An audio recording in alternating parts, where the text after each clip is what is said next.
Okay students, वहीं से बात शुरू करते हैं जहां पे छोड़ी थी। उसके बाद हम बात सिर्फ ये कर रहे थे डिबाई और कूलम मीटर की। तो बात सिंपल ये है कि 1 डिवाई 10 पावर-30 कूलम मीटर के बराबर होता है। तो डिवाई एक बहुत छोटा यूनिट है और कूलम मीटर उसके कंपैरिजन में बहुत ज़्यादा बड़ा यूनिट है। ठीक है, तो कूलम मीटर बड़ा होता है एज कम्पेयर टू डिवाई। ठीक है जी, ये बात याद रखिएगा। अच्छा, आगे बढ़ते हैं, मूविंग फॉरवर्ड। उसके बाद हमारे पास डायपोल मूवमेंट की कंडीशंस हैं। ये इस टॉपिक का बड़ा इंपॉर्टेंट पार्ट है।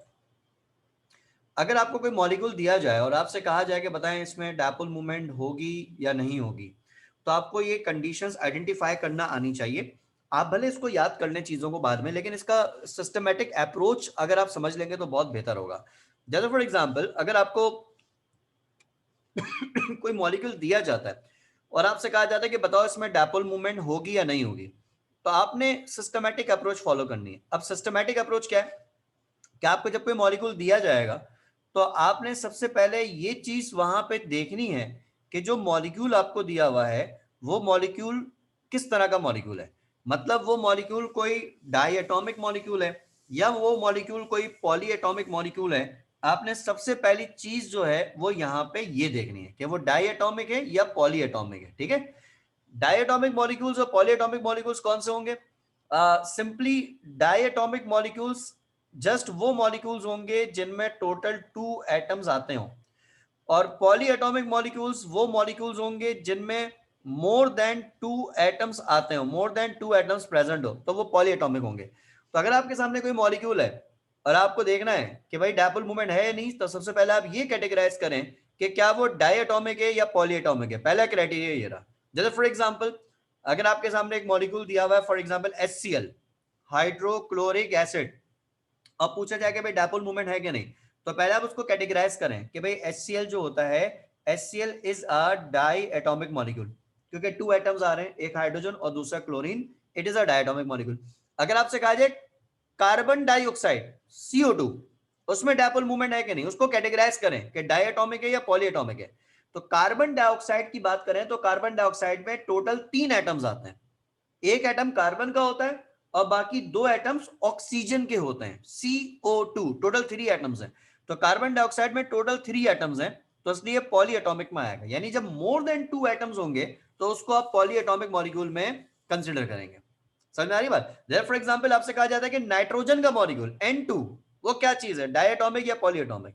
तो याद रखेंगे भाई, नाइट्रोजन का जो मॉलिक्यूल होता है उसमें जस्ट 2 एटम्स नाइट्रोजन के होते हैं, तो it is diatomic molecule. Nitrogen का ये जो मॉलिक्यूल होगा ये एक डाई एटॉमिक मॉलिक्यूल होगा।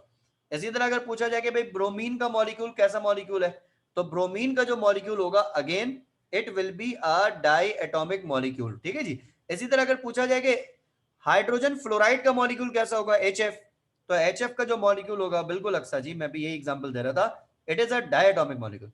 अगर आपसे पूछा जाए मीथेन का मॉलिक्यूल कैसा होगा, हाँ भाई, डाई या पॉली, डाई है तो डी दबाएं, पी है, पॉली है तो पी दबाएं। मीथेन का मॉलिक्यूल, जल्दी जल्दी, अब जल्दी से इनपुट तो दें मुझे। मीथेन का मॉलिक्यूल, यस, डाई और पॉली, इतनी लंबी लंबी स्पेलिंग नहीं लिखो एमन, जस्ट डी और पी। ओके ओके ठीक है समीरा। हाँ भाई, अक्सा और माहिन, ओके, माहिन, माहिन, हेलो। हाँ भाई, तो मीथेन का जो मॉलिक्यूल है, मीथेन का molecule is a diatom is a polyatomic molecule. यार क्या हो गया तुम लोग को, पढ़ा पढ़ा के मैं भी बोल रहा हूँ।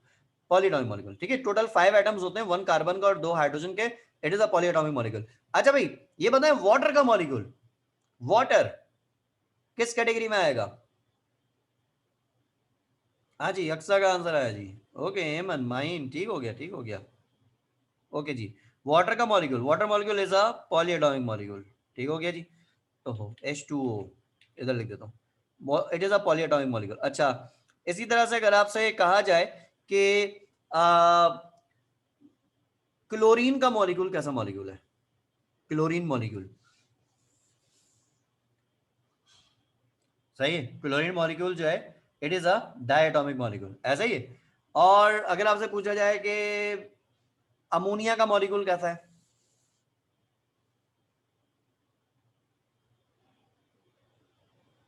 ओके, अमोनिया का मॉलिक्यूल जो है it is a polyatomic molecule, ठीक हो गया।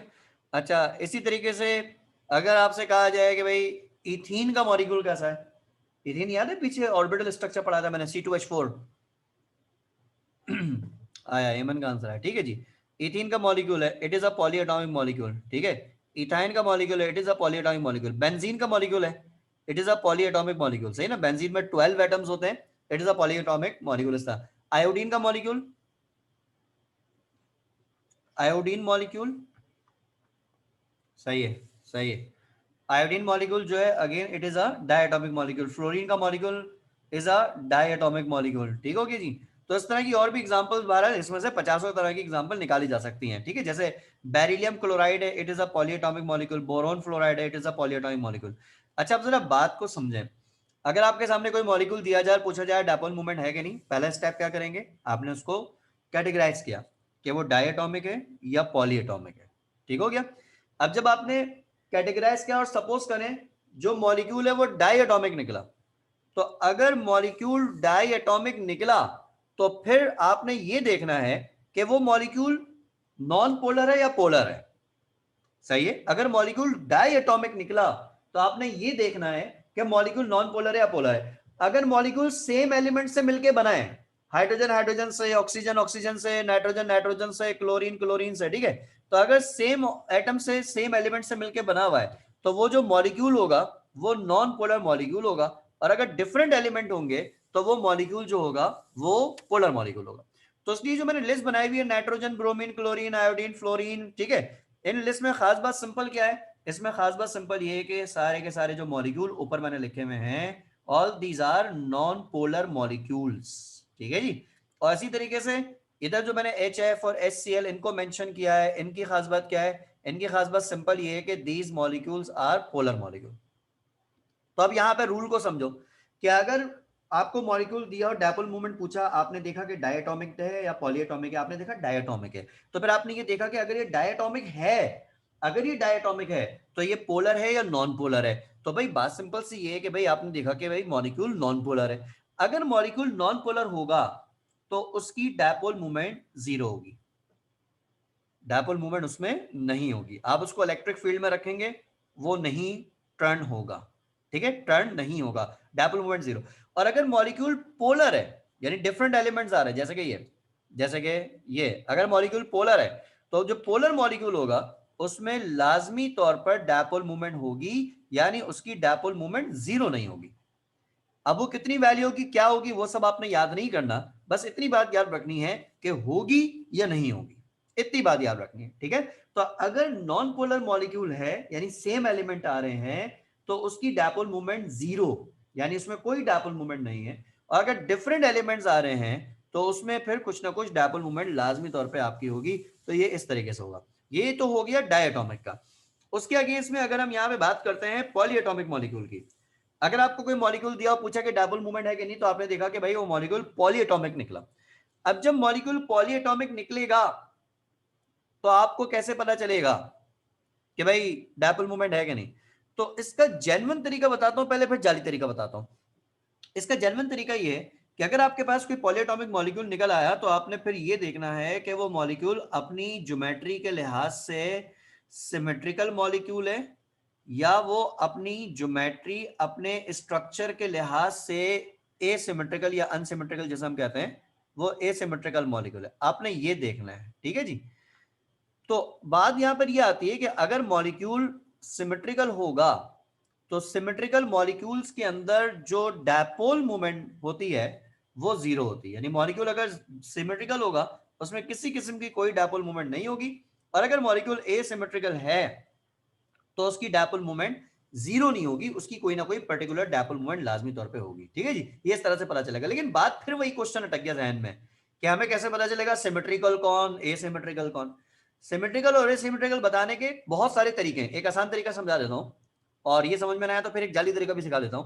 सिमेट्रिकल चेक करना, जैसे मैंने पूरी लिस्ट है, कार्बन डाइऑक्साइड, मीथेन और ये इतने सारे जो मैंने मॉलिक्यूल लिखे हैं, ethene, ethyne, benzene, beryllium chloride, BF3, मैंने लिखा कि सारे सिमेट्रिकल है। तो सिमेट्री कैसे पता चलती है? सिमेट्री मॉलिक्यूल की ऐसे पता चलती है कि अगर आपने मॉलिक्यूल का स्ट्रक्चर ड्रॉ किया और उसके तमाम साइड पे एंगल सेम आ रहे हैं तो वो मॉलिक्यूल सिमेट्रिकल मॉलिक्यूल होगा। जैसे for example we are talking about carbon dioxide. Carbon dioxide का स्ट्रक्चर ऐसा होता है, ठीक है, हमने पीछे हाइब्रिडाइजेशन पढ़ी थी, हमने इलेक्ट्रॉन पेयर रिपल्जन थ्योरी पढ़ी थी। दोनों थ्योरीज में हमने कार्बन डाइऑक्साइड का शेप प्रिडिक्ट किया था। आई होप कि आप लोगों को इसका शेप याद होगा कि कार्बन डाइऑक्साइड जो होता है, इसका मैं valence shell electron pair repulsion theory से भी अगर दिखा दूं, वहां पे भी हमने कहीं ना कहीं पे काम किया होगा। और उसके अलावा हमने हाइब्रिड ऑर्बिटल मॉडल के थ्रू भी, हाइब्रिडाइजेशन के थ्रू भी कहीं ना कहीं पे काम किया होगा। तो बात सिर्फ कहने की जो हमारे पास है, ये VSEPRT वाला लेक्चर आपके सामने लिखा हुआ है, ठीक है ना। तो बात सिर्फ कहने की क्या है कि भाई अगर आपके सामने कोई मॉलिक्यूल दिया हुआ है और आपने चेक करना हो सिमेट्रिकल है कि नहीं, आप ये देखें कि उसके तमाम साइड्स पे एंगल सेम आ रहे हैं या नहीं। अगर तमाम साइड पे एंगल सेम आएंगे तो वो सिमेट्रिकल होगा। जैसे फॉर एग्जांपल कार्बन डाइऑक्साइड है, कार्बन डाइऑक्साइड का स्ट्रक्चर लीनियर होता है, ये हमने पीछे लेक्चर में पढ़ा है। तो अगर स्ट्रक्चर लीनियर है तो उसका मतलब क्या होगा बच्चों, कि इस जगह पे जो एंगल होगा, ये एंगल होगा कितने डिग्री का, 180 का। अब अगर ऊपर एंगल 180 डिग्री का है तो नीचे भी जो एंगल यहां पर होगा वो अगेन कितने का होगा, 180 डिग्री का। तो दोनों साइड पे जो एंगल आ रहे हैं वो सेम आ रहे हैं। अब एंगल कितने का भी आ रहा हो, एंगल की वैल्यू से कोई इंटरेस्ट नहीं है, 180 आ रहा हो या 120 आ रहा हो या कुछ भी आ रहा हो, एंगल का सेम होना जरूरी है। अगर तमाम साइड पे एंगल सेम आ रहे हैं तो इसका मतलब है कि इस तरह का जो मॉलिक्यूल है वो एक सिमेट्रिकल मॉलिक्यूल है। और जब मॉलिक्यूल सिमेट्रिकल होगा तो उसकी डायपोल मोमेंट जीरो हो जाएगी। ये पॉलीएटॉमिक की सिर्फ बात हो रही है, ठीक है। पॉलीएटॉमिक का क्राइटेरिया मुख्तलिफ है, ये डायटॉमिक से मुख्तलिफ है, तो इन दोनों को मिक्सअप नहीं करना। तो पॉलीएटॉमिक में एंगल देखे जाते हैं। अच्छा, इसी तरह से फॉर एग्जांपल एक और एग्जांपल पकड़ते हैं इसमें। हमने वाटर का स्ट्रक्चर भी स्टडी किया था पिछले लेक्चर्स में कि भाई हमने मुख्तलिफ थ्योरीज से स्ट्रक्चर्स का आइडेंटिफाई किया था, इलेक्ट्रॉन पेयर रिपल्जन थ्योरी से भी, हाइब्रिड ऑर्बिटल मॉडल से भी। तो वहां पर हमने पढ़ा था कि वाटर का जो स्ट्रक्चर होता है वो एंगुलर होता है या बेंट होता है। और एंगल जो होता है यहां पर वो एंगल होता है कितना, 104.5 डिग्री का। ये वाटर का स्ट्रक्चर हमने पीछे पढ़ा है। अच्छा, आप खुद एक बात सोचें, सर्किल जो होता है, सर्किल वो 360 डिग्री का होता है।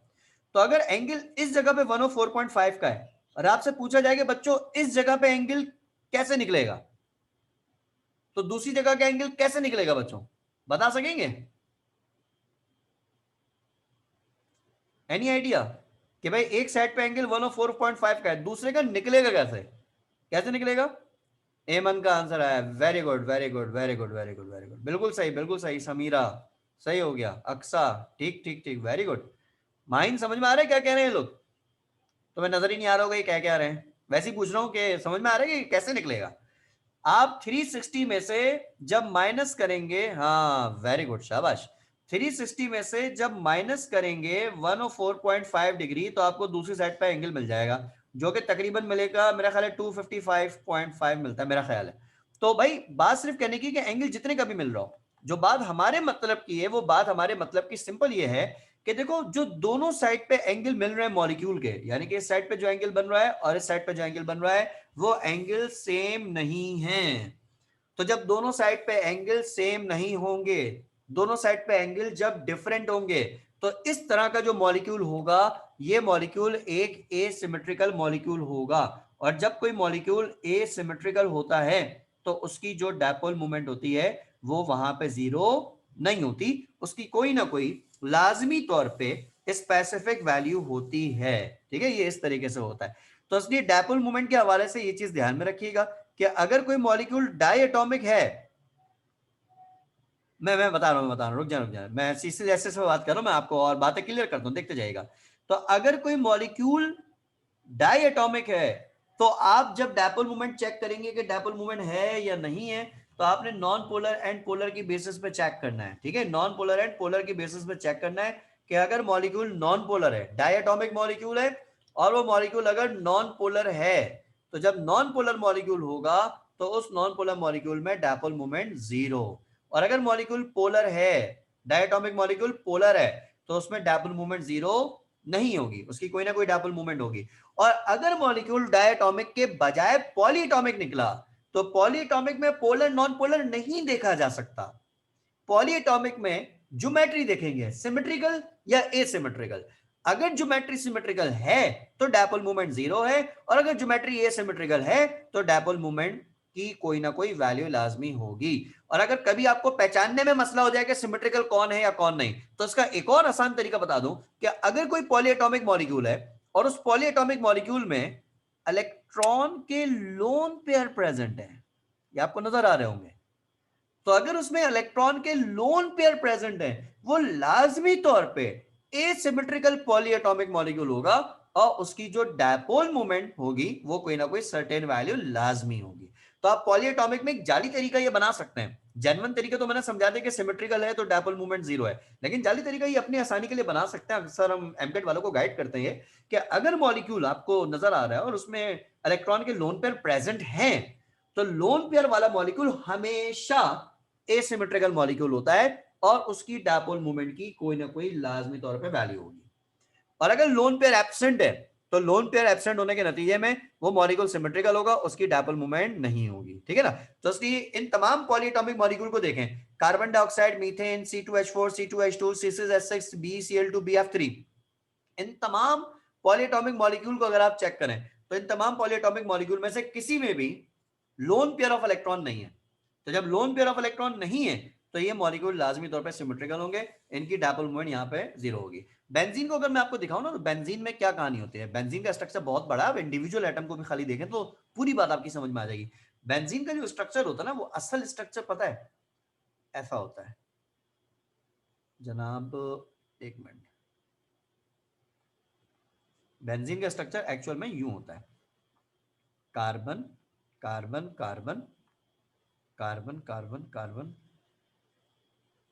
ठीक है, और इस तरह से पाई बॉन्ड्स होता है। अगर आपको चेक करना हो बेंजीन की क्या स्टोरी है, वैसे बेंजीन परफेक्ट सिमेट्रिकल होता है हर एंगल से। हेक्सागोनल ज्योमेट्री जो होती है ना, सिमेट्रिकल होती है हमेशा। अगर बेंजीन को चेक करना हो वैसे ही, just for your information Aqsa, तो भाई इसमें आप कोई भी इंडिविजुअल कार्बन पकड़ें, पहले तो इंडिविजुअल कार्बन पकड़ेंगे, इस कार्बन के सिग्मा बॉन्ड चेक करें, सिग्मा सिग्मा डबल बॉन्ड है सिग्मा एंड पाई। जब 3 सिग्मा बॉन्ड्स होंगे तो हाइब्रिडाइजेशन जो होती है वो वहां पर होती है sp2, और एंगल होता है कितने का, 120 का, ज्योमेट्री ट्राइगोनल। अब बेंजीन का जो स्ट्रक्चर होता है वो स्ट्रक्चर कुछ इसी तरीके का होता है कि बेंजीन में जो कार्बन होता है उसके अराउंड जो एंगल बन रहे होते हैं वो 120 की हर जगह बनते हैं। यानी इधर भी 120 का एंगल बनेगा और इधर भी 120 का एंगल बनेगा और इस जगह पर भी 120 का एंगल बनेगा। यानी बेंजीन में तमाम साइड्स पे जो एंगल हैं वो सेम बनते हैं हर कार्बन के। मैंने तो ये वाला कार्बन चूज किया ना, अब इसका राइट वाला कार्बन ले लें, सबसे नीचे वाला कार्बन ले लें, कोई से भी ले लें, कार्बन के तमाम साइड पे जो एंगल बनते हैं वो सेम बनते हैं, इक्वल बनते हैं। तो जब तमाम साइड पे एंगल इक्वल होंगे तो इस तरह का जो मॉलिक्यूल होगा वो एक सिमेट्रिकल मॉलिक्यूल होगा और इसकी जो डायपोल मूवमेंट होगी वो यहाँ पे जीरो होगी। तो इसलिए सिमेट्रिकल मॉलिक्यूल जज करने के लिए स्ट्रक्चर ड्रॉ करना पड़ता है, उसके बाद समझ में आता है क्या है। लेकिन आसान तरीका यह है कि अगर lone pair of electron present है तो वो एसिमेट्रिकल मॉलिक्यूल है, और अगर lone pair of electron absent है तो वो मॉलिक्यूल सिमेट्रिकल मॉलिक्यूल होगा। ये इस तरीके से यहां पर होगा। तो ये इसको जज करने का तरीका होता है। ठीक है जी। तो इसलिए देखो भाई, सिस्टमैटिक अप्रोच को फिर मैं क्विकली आपको रिकॉल करता हूं। तो सिस्टमैटिक अप्रोच बड़ी सीधी सीधी सी है कि अगर आपको कोई मॉलिक्यूल दिया जाए और डायपोल मोमेंट चेक करना है तो आपने देखना है कि वो डायटोमिक है पॉलीटोमिक। इस बात को ध्यान में रखिएगा क्योंकि एमसीक्यूज टेस्ट में इस पर मैं घुमाऊंगा और एमसीक्यूज यहां से बनते हैं। तो आपने देखना है कि मॉलिक्यूल डायटोमिक है या पॉलीटोमिक है। अगर डायटोमिक मॉलिक्यूल है तो फिर आपने देखना है कि नॉन पोलर है या पोलर है। नॉन पोलर है तो डायपोल मूवमेंट जीरो, पोलर है तो डायपोल मूवमेंट की वैल्यू होगी। और अगर मॉलिक्यूल डायटोमिक के बजाय पॉलीटोमिक निकल गया, आसान अल्फाज में देखना चाहते हैं तो देख लें इलेक्ट्रॉन का लोन पेयर प्रेजेंट है या नहीं।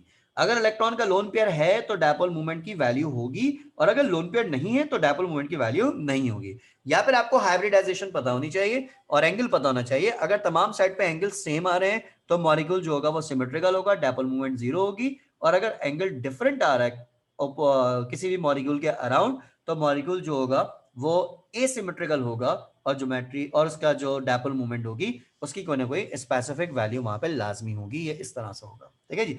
तो ये इसको जज करने का क्राइटेरिया है। इस क्राइटेरिया को आप सारे बच्चे ध्यान में रखिएगा। ठीक है। तो इस लेक्चर को दोबारा से देख लीजिएगा, मैं इसको अभी अपलोड कर देता हूँ आज ही, ताकि आप इसको रिव्यू कर लें। इसकी अक्सर आपने लेट ज्वाइन किया था, स्टार्टिंग के 5 मिनट में मैंने कुछ अनाउंसमेंट की थी, वो भी आप सुन लीजिएगा। और इंशाल्लाह ताला फिर इसको नेक्स्ट क्लास में कंटिन्यू करेंगे। कल की क्लास में अपना टाइम टेबल देख के आपको थोड़ी देर में बता दूंगा। कल हो सकता है कि मैं आप लोग की क्लास सुबह में लूँ, सुबह 9:30 या 10 बजे मैं आप लोग की क्लास लूँ, मेरा इरादा है। तो सो के उठ जाइएगा क्योंकि चैप्टर में छोटी छोटी चीजें रह गई हैं, ज्यादा काम नहीं है। हार्डली 2 या 3 लेक्चर या बहुत ज्यादा वो तो 4 लेक्चर में इंशाल्लाह ये चैप्टर हम आसानी से वाइंड अप करेंगे। और बाकी कुछ अनाउंसमेंट मैंने स्टार्टिंग में दिए वो सारे के सारे सुन लीजिएगा। तो इंशाल्लाह कल इसको जो है वो यहाँ से कंटिन्यू करते हैं।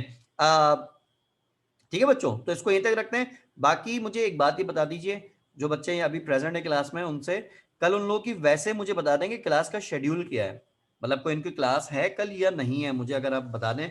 एमन, अक्सा, माहीन माहीन और एमन और समीरा की तो एक ही साथ होती है क्लास मेरे ख्याल है, और अक्सा की मुख्तलिफ होती हैं। तो अक्सा की अक्सा आपके कोई क्लास है कल किसी टाइम पे? माहीन की, एमन की, समीरा की, आप तीनों की नहीं है, यानी आप पूरे दिन अवेलेबल हैं। तो इसका मतलब मैं मॉर्निंग में भी रख सकता हूँ और दोपहर में मेरी अपनी क्लास है और फिर शाम में भी रख सकता हूँ। ओके। और अक्सा आपका क्या शेड्यूल है भाई?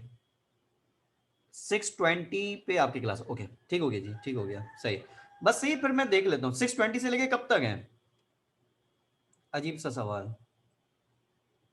ओहो, 9 बजे तक है। ओके, इसका मतलब मैं 5 बजे से पहले पहले आप लोगों को फ्री कर दूँ। ठीक है, देखता हूँ फिर मैं, हो सकता है मेरा इरादा है कि अर्ली मॉर्निंग रखने का, और आज ही मुझे सुबह में लेने थे लेकिन खैर थोड़ा मैं इतना फंस गया था कि ले ही नहीं पाया।